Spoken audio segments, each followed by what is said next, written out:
Good morning.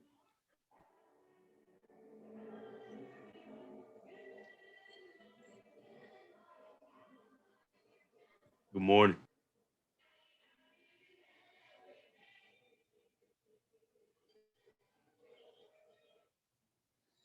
Morning, sir. Good morning, everyone. Good morning. Good How morning. am I speaking?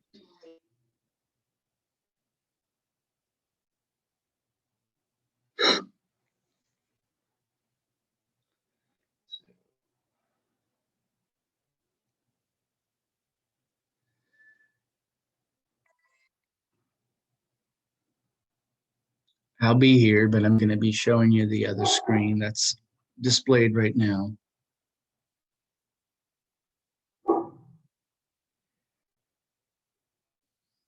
We go to modules. Let's see if this one works. I think it does. Let me know if you can't hear me.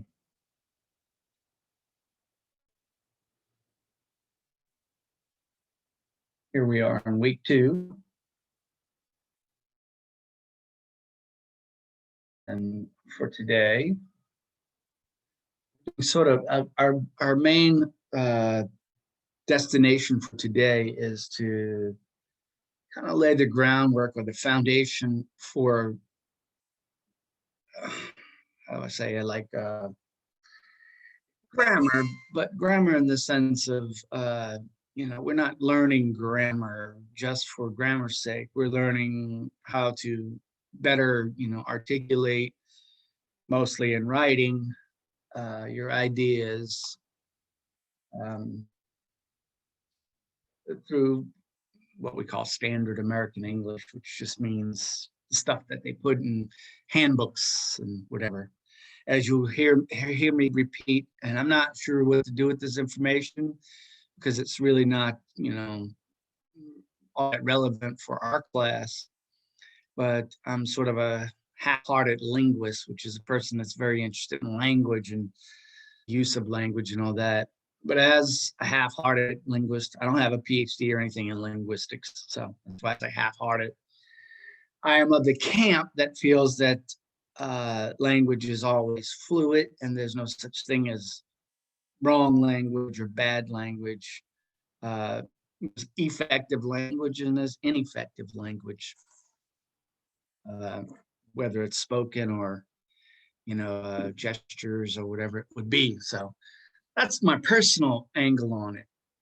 And what I present to you all as a class is really meant to have a goal of you're achieving the best productive and professional ways of communicating whatever it is that you want to communicate. Short term here at college and long term, whatever your profession is going to be or whatever your hopes and dreams are. I hope you are all outspoken proponents and opponents of things that matter in our society. And the better you're able to articulate that, the better off you'll be. So that's our goal for today, to aim toward just the basics of grammar that can cause disruption in the overall effectiveness. Before we get there, I really am obliged. Go back to our obligations page. And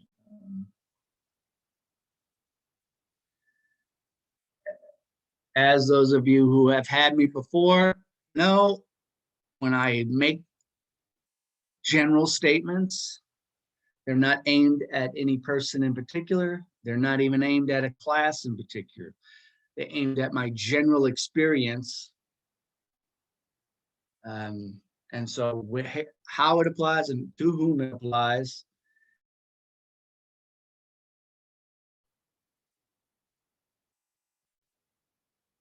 A little bit of a lag there.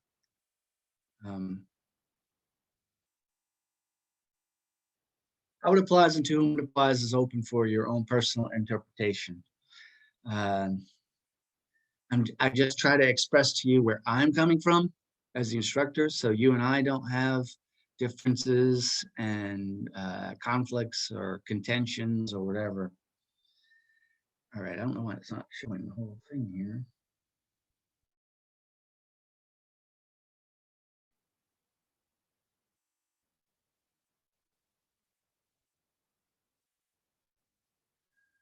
So the basics of these obligations are based upon my experiences with students in general.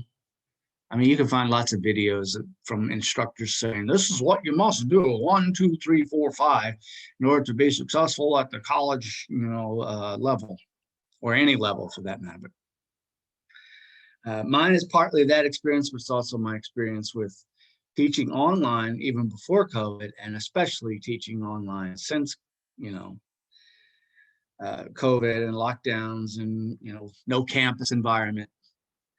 You have to find ways. I'm summarizing all these now. You have to find ways, a way and multiple ways, to make sure that you can have consistent assignments and that problems with technology are very minimal. Now, one of the things that didn't appear, let me be a little more personal here. One of the things that didn't appear on that list, that email that I showed you from Dr. Palmer from the SGA's suggestions or whatever, I didn't see it. Maybe I missed it. But in the other meeting that we had, there was this thing about instructors don't show enough empathy. Well, if you know what empathy is, you will know, because we talk about pathos, and empathy is a path. Not sure what the suffix means exactly. Anybody know? Like pathology. No, it's a study of diseases. But anyway, empathy has to do with being able to understand another person's perspective and feeling some sort of flexible toleration or whatever for it. It's not the same as sympathy, but it's related. So that's a two-way street. As teachers should empathize with the student, but you also have to empathize with the one person that I am. I have 23 of you and then 5 times that. So for every glitch that one person have, there might be 4 others in this class times the 5. That's 20 glitches in technology or whatever that I have to deal with. I opened the exam and it closed on me. I didn't have internet access. Can you reopen it for me? Now, if I have 20 of those every time that I have a quiz or a short assignment or whatever it is, I can't juggle all those balls. Juggle those bowling pins or something. So at some point it becomes overwhelming for me and I can't just keep opening things and I can't police it. And you say, well, police it, what do you mean by that? Well, I know you're all trustworthy, but if I got 20 people saying, oh, I was taking an exam and it closed on me, there's probably 5 of you who took a glance at the exam and said, well, I'll just claim it closed on me. And now I know the questions. Can you please reopen it for me? Now, like I said, that's 15 people who are honest and really had problems. But I can't determine that. I can't say, well, no, I think you're lying, or I think that. So it becomes an unmanageable thing when I get email. This is the first weekend, and I got a slew of emails. Oh, this happened, that happened, that happened. First weekend. So we're gonna have to find a way to get a control over it, unless it's really something. I had a lightning storm or whatever. Professor. Yes. I don't know who's talking. I'm sorry, this Kendrick Hobbs. Okay, go ahead. My computer did legit chime out when I was on question 6, but the ones that I did answer, I got them all right, and I didn't have enough time for the last 4. What do you mean chime out? Like it cut out? A connection issue. Oh, you actually ran out of time. Oh. Yeah, connection issue. All right. Well, I mean, that's a good example. I don't know you from anybody. I mean, you sound like a decent guy, but how am I supposed to navigate knowing what went on with you and how I can fix it? Well, now, I was. Is there a way that you can send like the last 4 and I answer those or something? Because I haven't seen them. But like I say, the ones that I did complete, I got them right. Right. Well, I have to look into it. But you're bringing up a good point. You're one person. If you're the one person, no big deal. If there are 4 others in here say the same thing, not a snowball, what do you call it? Whatever, snowball thing happening where it becomes, okay, I'm going to show you all. Let me get out of this thing here. How do I get out of it? This, right? I'm not supposed to be this big.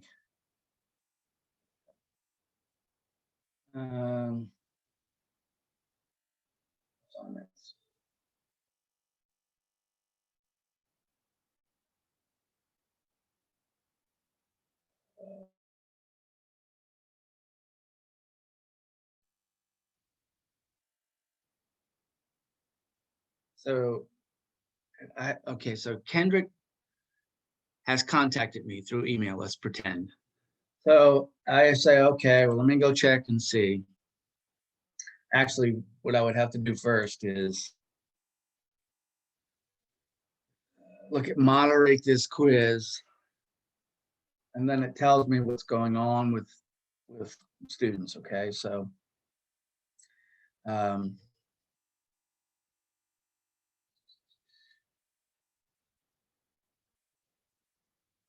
if I looked at Kendrick, he answered, like he said, 6 questions, Where was it?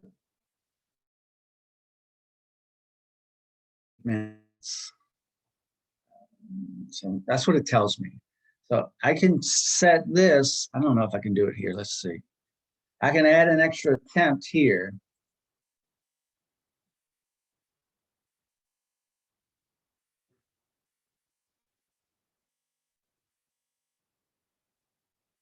But that's not going to do the trick. I don't think if Kendrick can try to log in, I don't think it's going to let him because it has timed out. So even though I gave him an extra attempt, now I have to go back in to the settings for the quiz. And it'd be nice if I could just reopen it here. But if I reopen it, you see how it says You couldn't just give him more extra time on his cell? reopen it, it looks at it.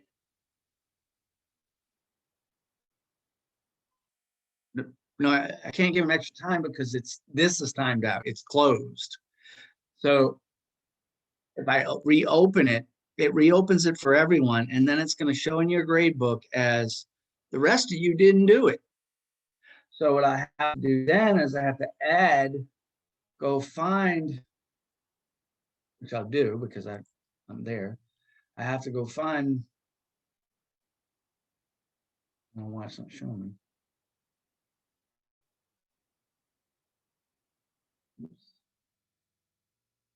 And that changes this to everyone else, so it won't mark you all. And then I give him I'm not sure if the due time matters. Time to complete that, whatever. Now, so you see, I'm not even sure that's going to work right. It'll work, it'll let him do it, but it may, Kendrick, it may make you take all the other questions as well, repeat them. I'm not That's sure. fine. That's fine. I mean, the one, like I say, the ones that I did answer, I got them right. So it wouldn't be like, I got a peek at it. I did get those right. Well, I trust you, but you're still illustrating my point. So I save it here. And now an hour later, I get a message from Haley, and Haley says, blah, blah, blah, blah, something happened to me. Well, I already said it for Kendrick. Now, if I had all these problems compile all at the same time, I guess I only have to go through it once. But I just spent 3 to 5 minutes resetting it for Kendrick. Now I have to go back in for Haley. And if I get 4 of those randomly scattered about, it becomes an overwhelming, I can't keep up with it. I can't sit here. Yes, sir, I understand. Consistently, or not consistently, continuously. So I'm just displaying this. If we go back to the obligations, so you all know it's on you to try to get these things right. I understand technology creates problems for me as well, but we have to keep them minimized because Kendrick, I don't know that you didn't see the other 4 questions. I have to go by your other word. I mean, your word that you didn't see them. Now, you got the other 6 right, so that convinces me that at least you knew that. I mean, it wasn't that hard of a quiz.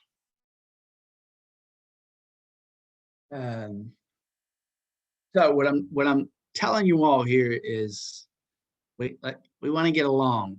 So in order for us to get along, you have to try to minimize any of those problems, especially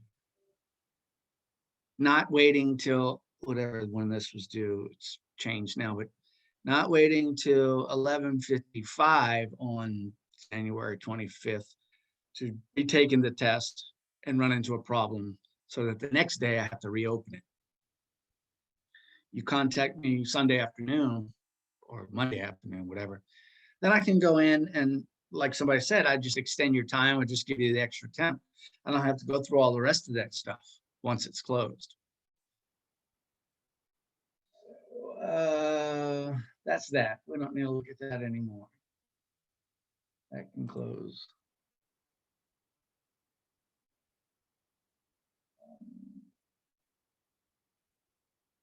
Like I said, when I say all these kinds of things, I'm talking about across the board. I got 5 classes, and it's not always the same thing. It's different things. So all of my online class, not all, somebody acted as a spokesperson and said, "We don't understand what you want us to do with the arguments assignment."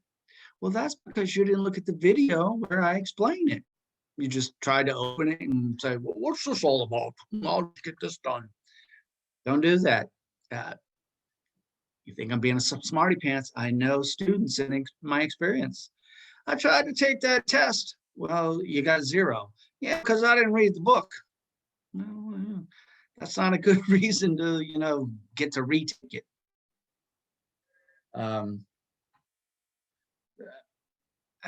I don't know. I'd have to go back to that, the screen that shows me the information about who took it and when.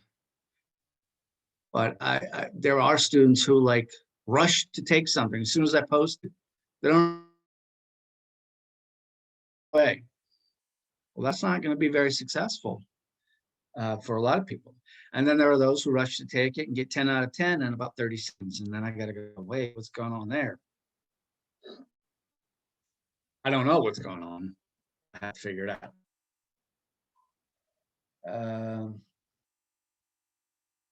I haven't really had a chance to look at your comments on the argument stuff. It's really just like a thought piece, like to be thinking about the fact that every day we're engaged in some kind of discussion. Argument's just a way of saying we're discussing something that people don't agree about.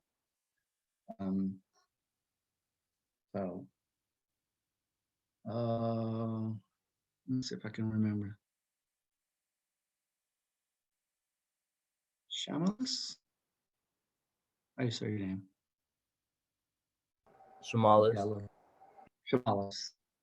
It's kind of half close. Shamalis. Yeah.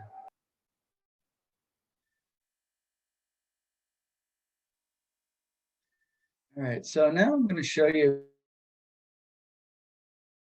John McWhorter, saying his name, close to right. Werther, I'm not sure where to put the stress, but he's a very well-known scholar. I think he teaches like at Yale or one of those big schools, Ivy League kind of school. It might be NYU or something like that, a prestigious school. But he's also kind of controversial. You can find his YouTube videos all over.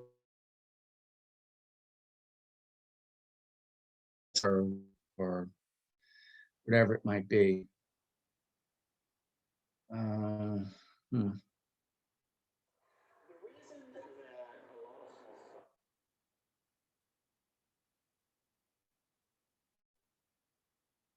have to can't get to share audio. Oh.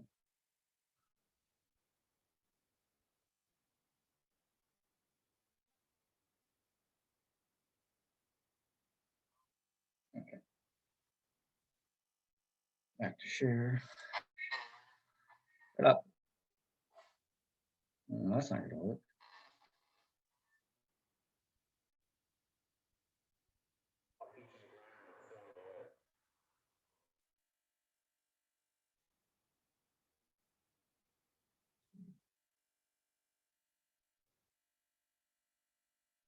There you go. All right, so John McWhorter. I hate that.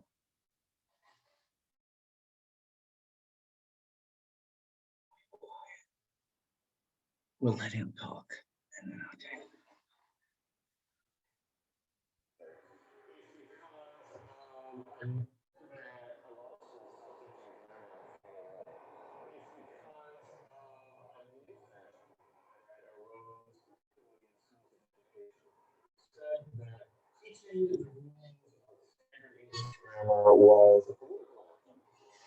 Was offensive to people whose home dialect and the mainstream motherhood. So for many people that meant that to teach nouns that were way was not just old-fashioned but rude.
Hey, I don't know if you're talking or not, but I cannot hear you. Yeah, Mr. Smith, your connection is saying it's poor. I'm not talking. Can you hear him talking? Oh, yes, sir. We thought you was talking. Yeah, I'm not. No, I'm not saying anything. I'll do this. Well, I can't hear the video playing either. The video not playing. Oh, you can't? I see it, but it's not saying anything. Let's see. What did I do wrong? Let's share. My sharing video. Speaking. But you can't hear me right now, right? Yes, I can hear you, but not the video. Well,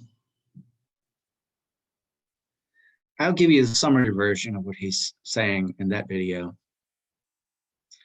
That grammar, two types of grammar, basically. There's what's called prescriptive grammar, and then there's descriptive grammar. So if I showed you video, I guess you might not be able to see it. A video, shoot, I don't even know where we are here.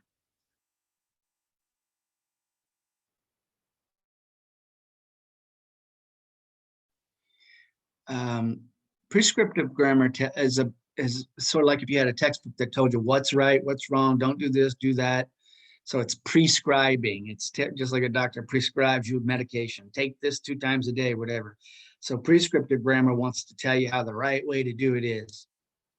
Descriptive grammar would be trying to explain to you how it actually works in, in everyday or regular usage.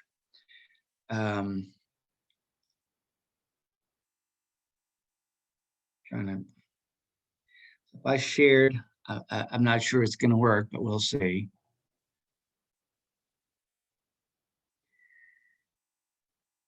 This video here,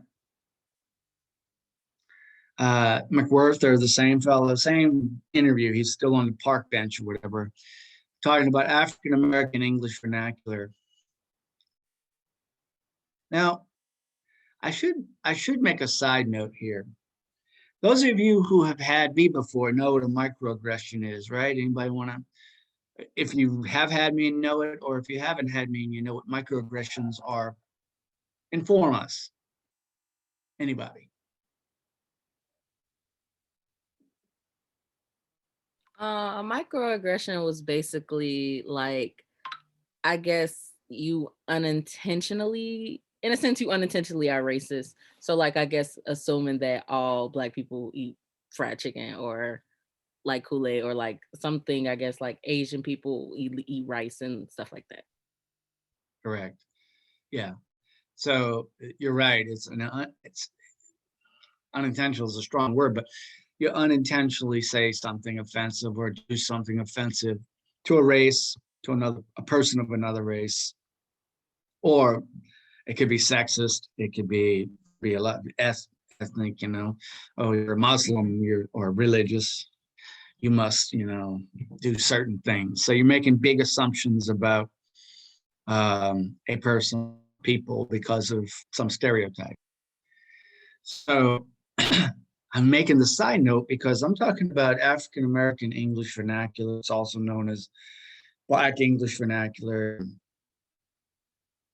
I guess it's sort of kind of weirdly related to Ebonics or whatever. And what he was talking about is in schools of education, starting in like the 70s and 80s, people started to look at language that we typically consider wrong or bad or whatever. And so, there was a new feeling toward those things that you can't tell people they're wrong or bad, their language is wrong or bad. So the microaggression here that I'm not meaning to do, so the unintentional could happen, is I teach at an HBCU. So my assumption is that many of my students are what? Not all. So that's where assumptions get you into trouble, or stereotypes. That all my students are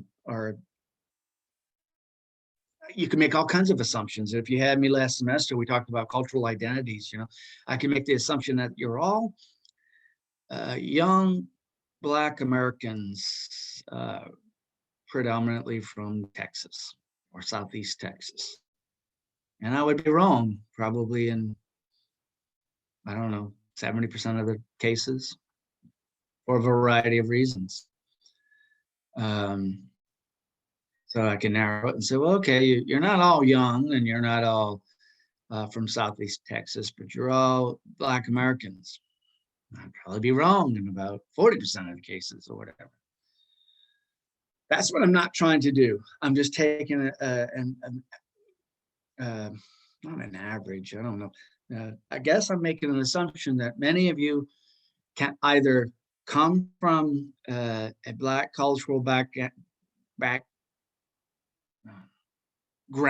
not gown, and or probably just have language or cultural nuances. Haley, I think you would be a good example, right? If I remember your background correctly, where you have multiple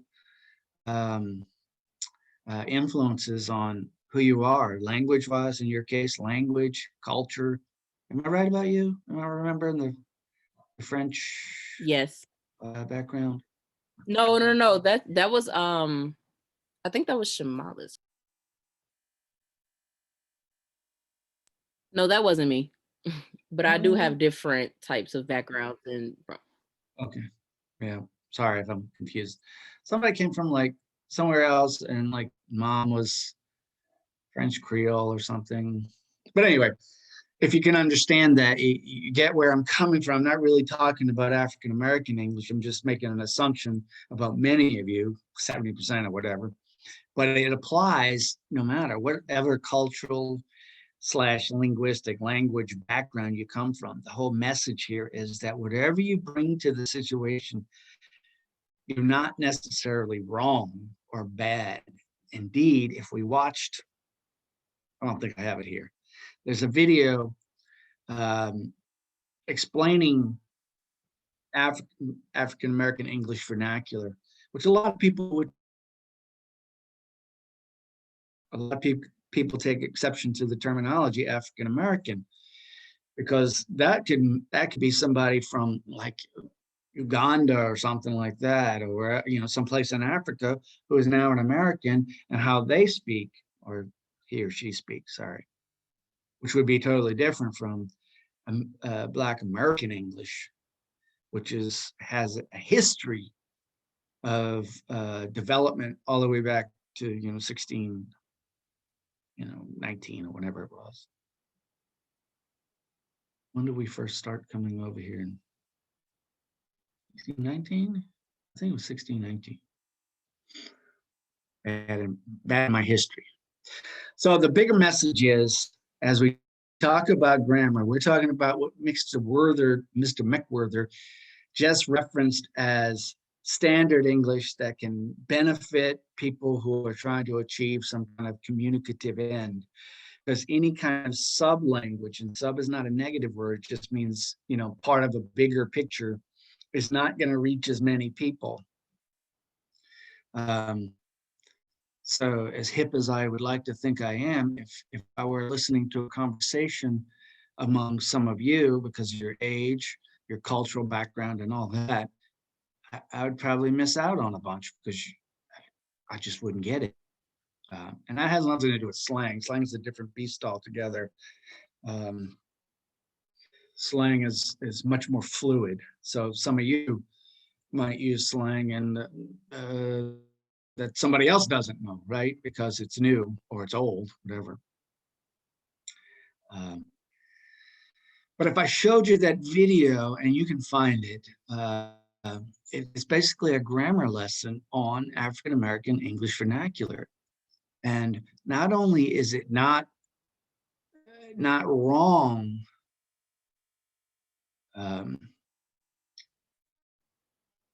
to do things that people might say, well, that's wrong English. It's not wrong. It's just different. That was his language, McWhirter's. It's not even the same English. You can argue with somebody else about whether it's English or not, but it's related to English because it developed simultaneously, or I guess with. And I don't really understand the grammar of it. Black American English has its own grammar, according to these experts. I mean, you can argue with them if you want, but in other words, the prevalence, this is an example, the prevalence of the verb to be, has very specific uses. It's not like just throwing the word be around. So, or the absence of a to be verb, like is and are. Okay. Am never gets what's called elided. So, for example, again, I don't really know the grammar ins and outs. I'm just going by one video. If I saw a man on the street, I would say, he a carpenter. Now, I elided, I fancy word for got rid of, or, erased, or didn't use verb, right? He is a carpenter in that particular case. Everybody following? He a carpenter makes sense in the grammar because it's what's the language, like it's a continuing, or it's a consistent reality. Tell me if I'm wrong about this too, because I'm going by one video. So in the grammar of it, you could say, well, he a carpenter, and we don't have a verb in that sentence. An existence verb, the to be verb. But according to this video, you would never say, he running late to work with anybody? Does that sound like something somebody would say? He running late today. Yes. That sounds like you could hear that being used like that. Wait, hold on. Say it again. Yes, sir. It can late. be used. Grammatically correct. According to this video, you wouldn't say something that wasn't consistent See, I'd have to study the video again and then Right. actually So what you listen. said. Say the term you said. Like, he running late. Oh yeah. Where's Bob? He running late. Well, you don't use a verb.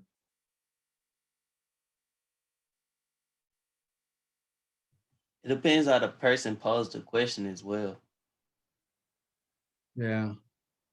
You see, I think I'm kind of getting it mixed up in my own head. Like, but the bigger point is there's a grammar that's involved. Things get used a certain way, and you would, according to this video, you would never say like, when you would say I am something, you would never cut am out. Like, I a carpenter. What do you all think? Nah. Does that sound not good? Or the use of steady, the word steady, you know that is for an adjective, I guess. Like, he's steady running late. Is that something that you are familiar with? Yeah. I don't know, but that's something I would say. Well, yeah, I mean, it's all dependent on, you know, what your, not really your cultural background, but your just personal, you know, environment is. If you don't grow up around people who talk a certain way, you don't tend to talk that way or write that way or whatever.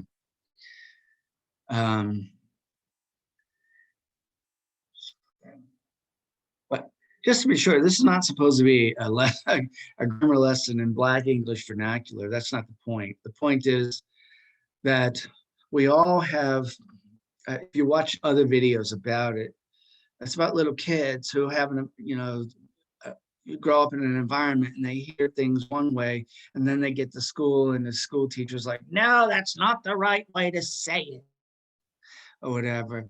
And then the little kid develops a sense of poor self-esteem or whatever, because, well, how do they know what's the right way to say things? But, you know, the whole idea is that it's not right or wrong, it's just different. So, and standard English is that thing that gets mostly published and newscasters and all that speak it.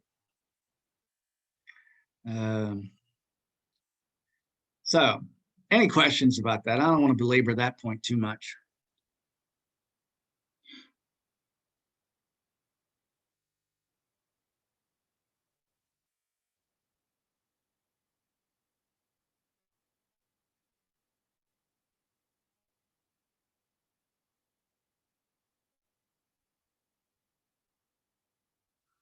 This one is the one I was talking about right here, if you wanted to watch it. It's 17 minutes long.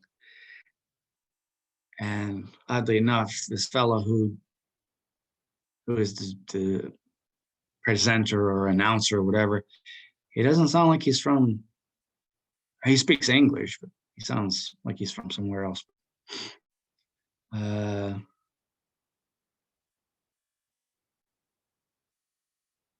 You see, this is used in language I was talking about, linguistic prescriptivism. That's bad. Don't do that. Do this.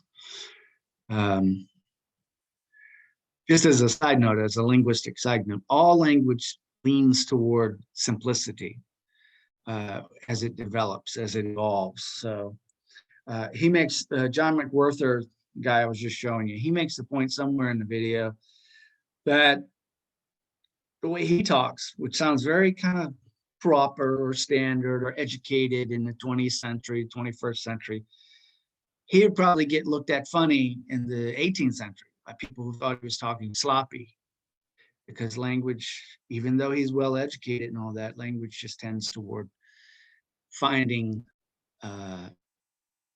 simpler ways to say things. All right, so let's look at real grammar. Enough of that. You know, I hope you all kind of get my point about whatever you bring to the situation, whether it's a you know, a cultural background or you're just not good with English. Doesn't matter. My job is to make you good with English.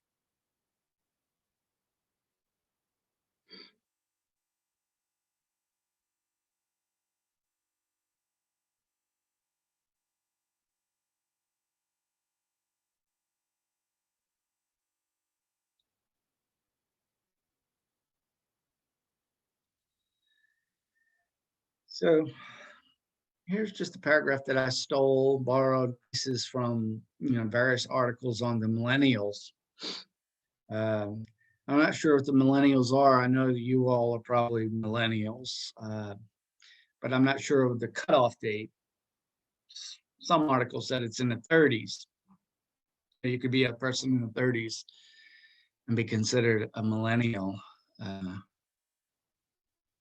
I guess technically you could if you were born early in the 90s.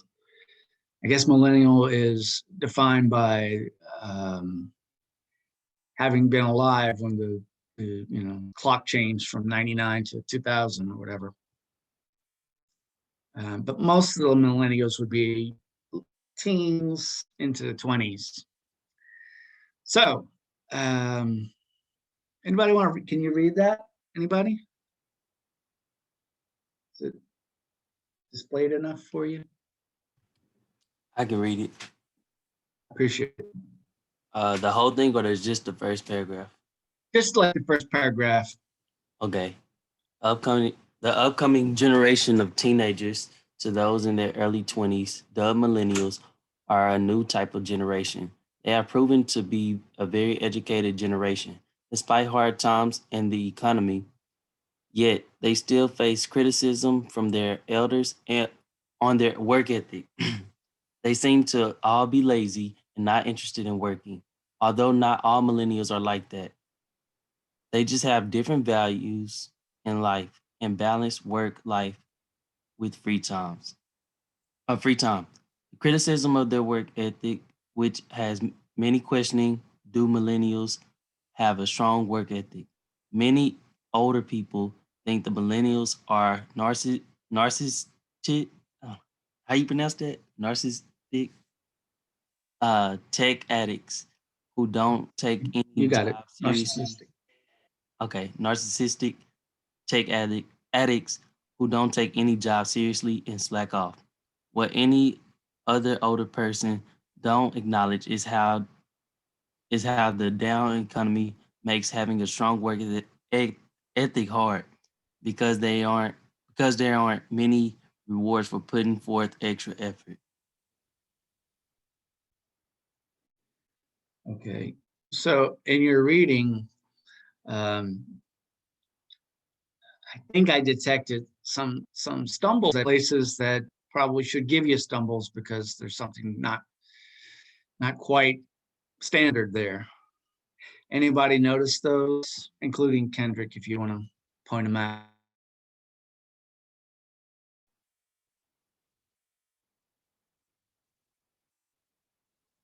Grammar.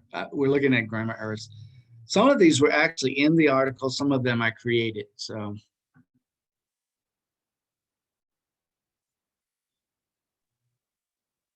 Was it you talking about the words that I mispronounced, or was you talking about grammatically incorrect? No, there were some points where you kind of slowed down a little bit, like you were questioning some words. Well, yeah, that, but mainly it was because the print was a little small. Yeah, I'm sorry about that. Make it bigger, it falls off the screen. Right, now you good. It wasn't too bad. The biggest, So this one, go ahead. I'm sorry.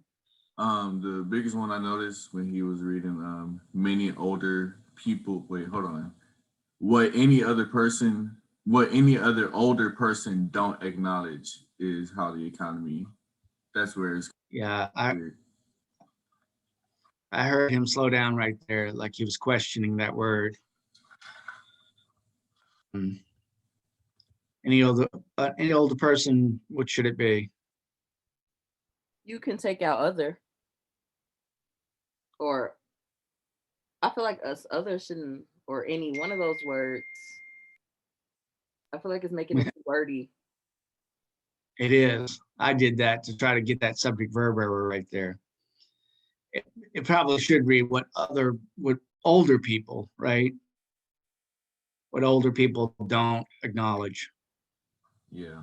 But in order to make that subject verb error, I made it in a single. So if you had me before, you remember a he, she, or an it always has an S or an ES. in its verb form.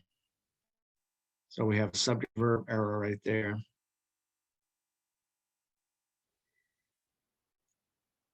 Which we also have in the first paragraph, but I didn't create this one. Upcoming generation is one thing, and our verb is all. Upcoming generation are a new type of generation. Anybody feel that's wrong? And that's a, I guess I created it, the subject verb error. I don't remember it, but that's a good way that subject verb errors often happen. The subject, which is the generation here, is separated away from the verb by a whole bunch of other stuff.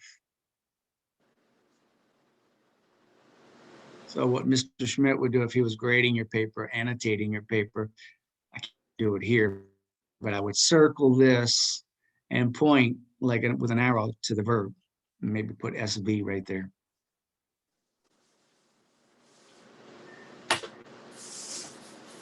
They have proven to be a very educated generation. I don't think there's anything wrong there. It's not very good writing, but it's doesn't seem wrong. Now I created this, and it is a good example. I'm not sure whether Kendrick caught it or not, but something about the next two lines is confusing because of the grammar error.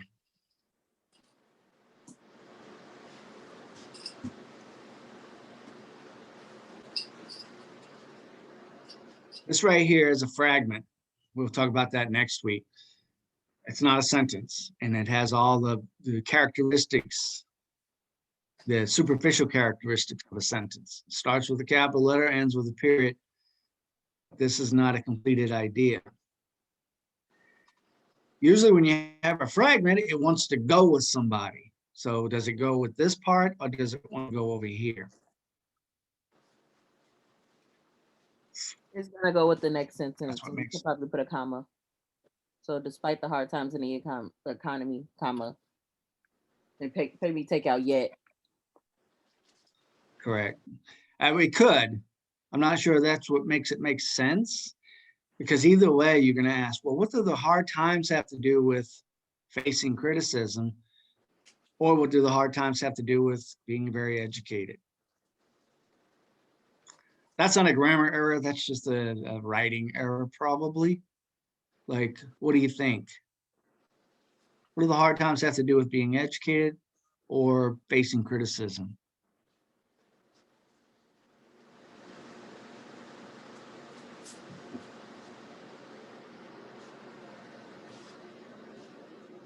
Like I said, I borrowed this from online, so I can only guess at what the intentional meaning was. I'm going to think that they're saying going to school costs a lot of money,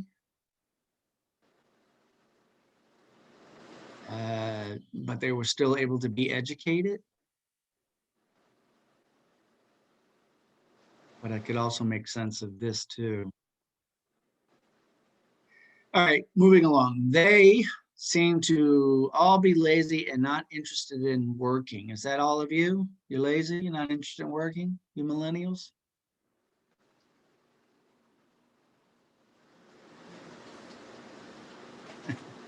I'm not a millennial, but I would say.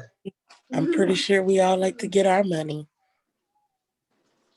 Say that again. I missed the first part. Are you asking if we are lazy?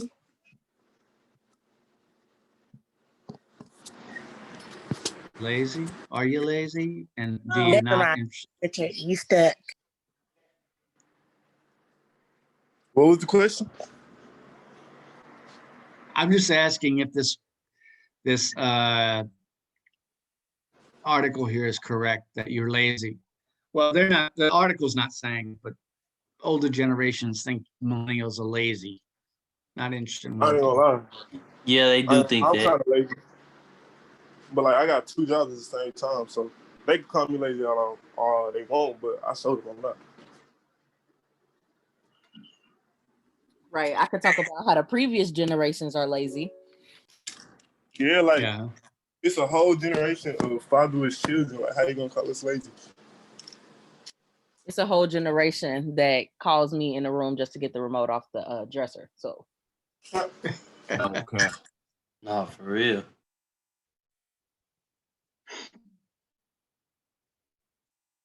Well, I guess lazy, it's all subjective, you know. I'm lazy. I'm not lazy in general, but you know, when it comes to doing certain things, I prefer not. Right? Especially if I'm not going to get paid for it. Back to grammar. Although this is a common fragment creator, if you start a sentence with although, that's not good. We'll talk about that later, but although is not one of those kinds of words. Now, if although was however, you'd have a good sentence. Or if you connected it to the previous sentence. Whoever wrote this article put these random commas here. That's not my doing. It's not necessarily wrong. It's just excessive. This is what we call a mixed construction, meaning we can't even figure out what part of the sentence is a sentence because we're missing words and stuff.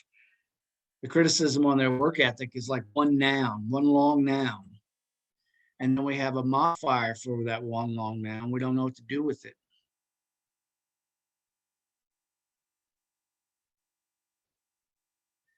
So if I were grading this and I had to annotate it for you, I'd say, I wouldn't know what to say. I'd probably just guess.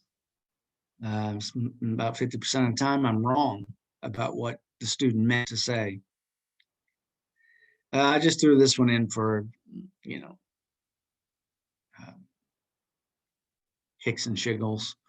Many older people think the millennials. What's wrong there? That's an easy one.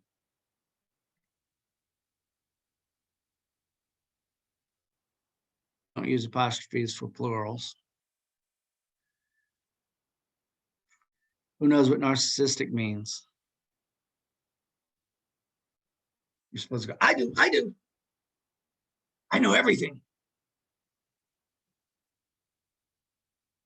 Our previous. That's what they say. Say that again? I said when somebody is obsessed with themselves.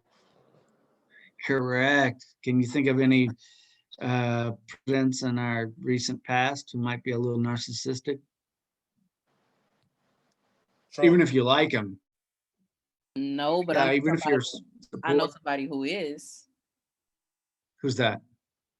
Personally? My brother's kind of narcissistic. Like everything he does, even if it's a negative impact on anybody else, he thinks it's good.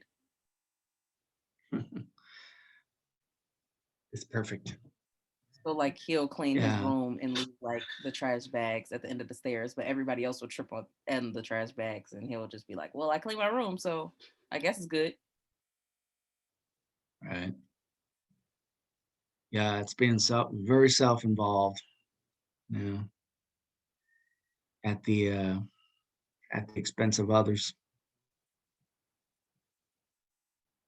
Already acknowledged that one. And this is also another fragment creator. You begin a sentence with because. Now, you can begin a sentence with because, but it has to get to a comma and then a whole bunch of other stuff. This is actually just a clause that wants to connect to the previous one here. So it's a pretty typical fragment. Anything else wrong on that? Something simple and silly that I put in that paragraph.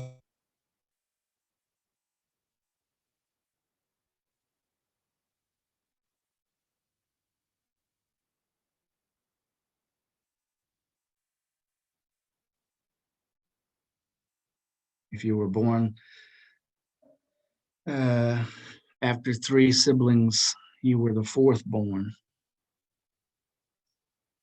Has to do with the number 4. And putting forth the effort doesn't have a U in it. So I may have you return to this as a proofreading exercise. there are lots of, or sort of more of the same.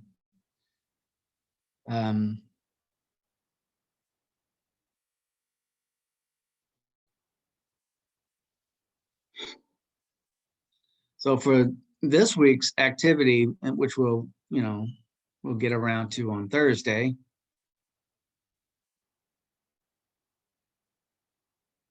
we're going to look at subject-verb agreement. Probably not too much with pronoun agreement, not yet. But we saw a little bit of subject-verb agreement in the paragraph that we're just reading. Subject-verb agreement is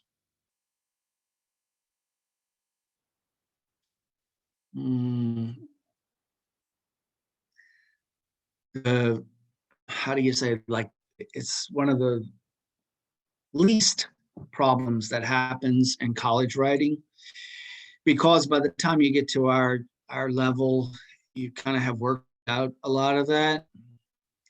But it's also one of the worst, if that makes sense. If you do it, it's the ugliest. So if you say, that man make me sick. That man make me sick sounds not good. Or all the grammar errors, all the major errors are equally bad in truth, but in practice, some of them sound a little less good. So that man is a he. That woman thinks she's smart. Well, that's a tough one, because you have a sound thing. That woman thinks she's smart. You don't even hear the grammar error. You would only see it, because the think and the S on the she gets smashed together. So in speech, you wouldn't even hear it. In writing, you would hear, if you wrote, that woman think, no S, she smart, that would be a subject verb error, because now we have a she. So we got a he, a she, and we always have an S or an ES attached to the present tense verb.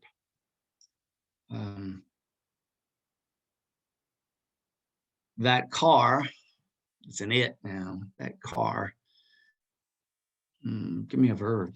What does a car do? That car run badly. The car runs badly because it's an it, so it would have an S or an ES. So that's what we're going to talk about more and kind of fiddle around with more on Thursday. And then we'll have this quiz here. I'll probably have to revise it to get rid of the pronoun agreement business. These are some handbooks, online handbooks, if you are more interested. I like to present the information to you myself, but if you're interested in seeing how it comes from a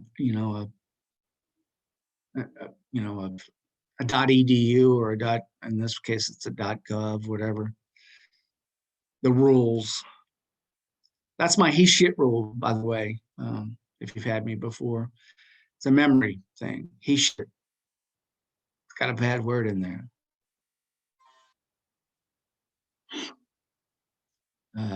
He, she, it, S or ES. So none of that helps you except when you write. If I'm annotating, I'll point it out and circle things and point arrows to let you know what's happening, because a lot of times when you make a grammar error, you don't even observe it. You can't fix it. You don't see it. I don't know why that's not opening up. There it is.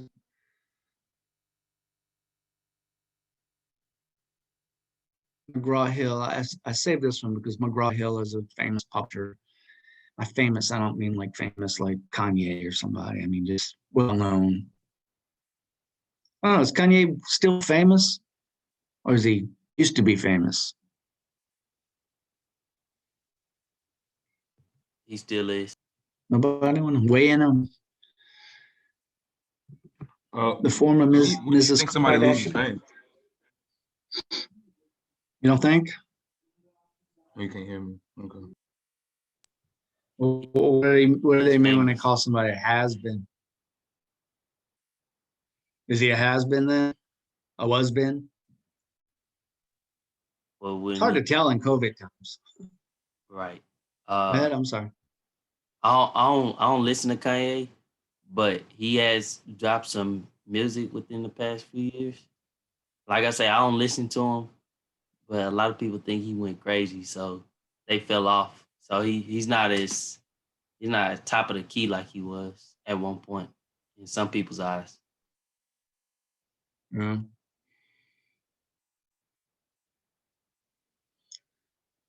I have no opinion about it. There's our subject verb agreement, so we'll probably take a look at that on Thursday. All right, so that was kind of a loose and slippery introduction to some grammar things. We're not really a grammar class. I'm just doing it to lay the groundwork for some stuff when you start writing.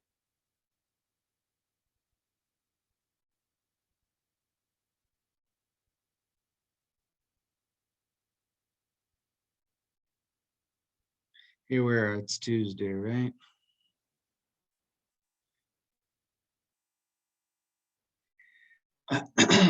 Just in case you all don't know, I assume you might, but I had some students who I contacted because I have to make a report today. All the faculty has to report today for shows and no shows, who's been in attendance, who hasn't been.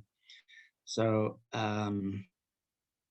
it's not a personal attack if I say to anybody, hey, you haven't been here.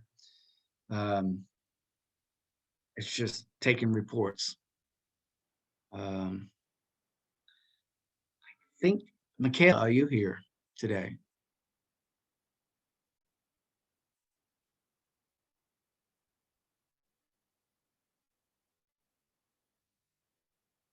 No? Okay, remind me. Go ahead. Shamalas. Shamala. Yeah. I need a memory device. Shamalas. Jihad. Just rattle off here if you are here. Yeah, I'm here. Good. Ariane? Here, it's pronounced Janie? Aaron. Aaron. Yeah. I'm sorry. That's okay. Erica? I'm here. Kiana? I'm here. Caitlin? Evans? I'm here. Xavier? I'm here. How do you say your last name, Xavier? Fifi. Oh, really? Yeah. That's interesting. Anaya? I'm here. Haley? Here. Alyssa? Here. Kendrick? Here. Farian? Farian?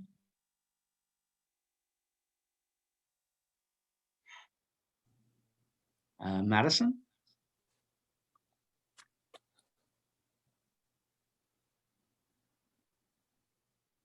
Madison? No Madison? Going once?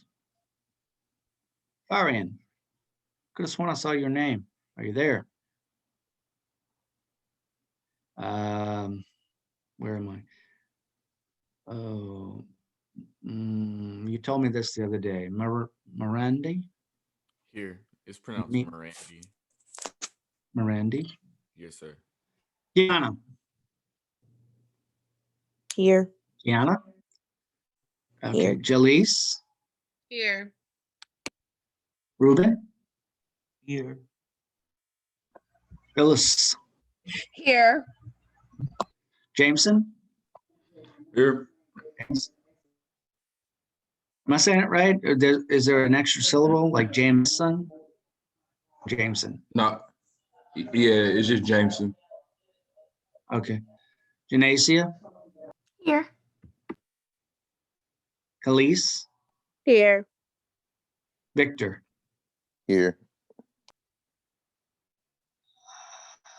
Ananda. I'm here. Did I say it right? Yeah, you did. Justin, Justin,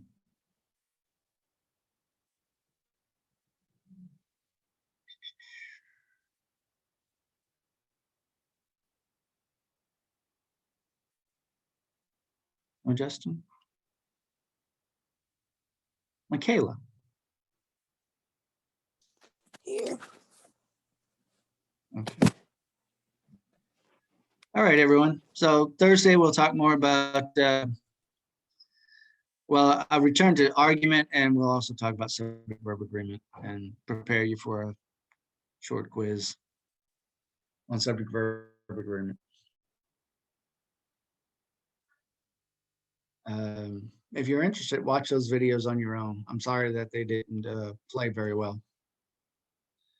Have a good day. You too. Have a good day. You too. Hey, Prof, what kind of music do you play? Well, a lot of different things. Oh, okay. I was just Jazz, wondering. rock. You play Jazz, jazz? rock, blues, a little jazz.